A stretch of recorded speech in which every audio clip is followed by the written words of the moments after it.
Welcome to LFC Transfer Hub. Diogo Jota's sons to be Liverpool mascots versus Wolves, as Arne Slot sends emotional message. Virgil van Dijk admits Liverpool stars are still coming to terms with Diogo Jota death. Arne Slot explains extra work Hugo Ekitike is doing at Liverpool, not always with a smile. Now details. Arne Slot says he hopes the depth of feeling from everyone connected to Liverpool Football Club towards Diogo Jota is a source of comfort to his family ahead of what is expected to be an emotional and field afternoon on Saturday. The Reds will meet Wolverhampton Wanderers, Jota's other former Premier League club, for what is the first fixture between the two since the popular Portuguese was involved in a fatal car accident with his brother, Andre Silva, in early July. Jota was travelling in northern Spain en route back to Merseyside to begin pre-season training in the early hours of Thursday, July 3, when a tyre blew out on his car. The striker's wife, Ruth, will be in attendance on the day with Jota's sons, Dijk and Diogo, set to be mascots. Jota, who was 28 when he passed away, joined Liverpool from Wolves in September 2020 and won the Premier League, FA Cup and 2 League Cups during his 5 years as a Reds player. And speaking his pre-match programme notes ahead of the visit from the rock-bottom Wolves, Slot dedicates a portion of his column to the No 20. That ability to be united has been one of our most important qualities throughout a year, which has brought us some of our highest highs and our lowest lows, Slot says. Reflecting on everything that has happened over the last 12 months ignites a rollercoaster of emotions, but it is normal at this time of year to look back to everything that has happened. Doing so leads me to think especially of the family of Diogo Jota on what will be their first Christmas without him. It is not my place to tell them where they should look for comfort, if that is even possible, but I can only hope that the feeling of love and affection that Diogo still generates brings them some solace. The sense of loss will be particularly strong on Saturday, of course, as it will be the first time that Diogo's 2 English teams will meet since his tragic passing. Like us, Wolves were clearly very affected by the loss of such a special player and person, so my thoughts continue to be with them also. Slot adds, I would like to welcome Rob Edwards, his players and staff, as well as the supporters and directors of Wolves to Anfield for the game. They arrive fighting for their future, but regardless of their current position in the Premier League table, we will expect the kind of test that we faced against them twice last season, when we managed to come out on top in 2 very difficult games. This is just the way the Premier League is, which makes it so important to be on the right side of the small margins. Lately, we have been able to do that more often than had been the case in previous weeks, so we need this to continue. Ideally, we will also start to put ourselves in a position in which we can even give ourselves a bit more comfort, but as I said earlier in these notes, there is a lot of work to do if we want to reach this stage. Liverpool took the decision to retire Jota's No 20 shirt after his death as a mark of respect for the forward, who played an important part in helping Slot's side win the Premier League title last season. Virgil van Dijk admits Liverpool stars are still coming to terms with Diogo Jota death. Virgil van Dijk says everyone's thoughts at Liverpool Football Club remain with the family of Diogo Jota, ahead of what is expected to be an emotional Anfield afternoon when Wolves visit on Saturday. The Reds signed Jota from Wolves in September 2020, and this weekend marks the first time the clubs have met since the popular Portuguese died in a car accident in early July with his brother, Andre Silva.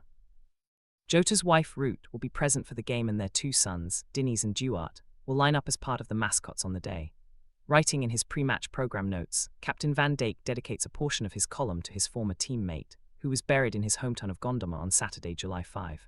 Saturday marks our last fixture of 2025, and when I reflect back on the year, there have been a wide range of emotions for everybody at the club, Van Dijk writes. There have been some incredible highs, of course. To become Premier League champions, as we did back in April, was incredible. Lifting that trophy in front of you guys at Anfield is a memory that I will never forget, I can assure you. It was a real team effort and a deserved reward for a season of hard work, on and off the pitch. Soon after that, though, came the most devastating of lows. The loss of Diogo Jota and his brother Andre Silva in July was something none of us could ever have prepared for, and something all of us are still coming to terms with. Our thoughts, as ever, remain with Diogo and Andre's family. They will never, ever be forgotten, and we will carry their memory always. Van Dijk adds, in terms of football, this season has been mixed, to say the least. We have seen a lot of changes in terms of the squad, with players leaving and new players arriving, and I think it's fair to say that we have not yet shown our very best in terms of consistency. We have had some good games and some memorable victories still, but it has also been extremely challenging, with some really tough moments along the way. As captain, trust me when I say I feel those tough moments as much as anyone.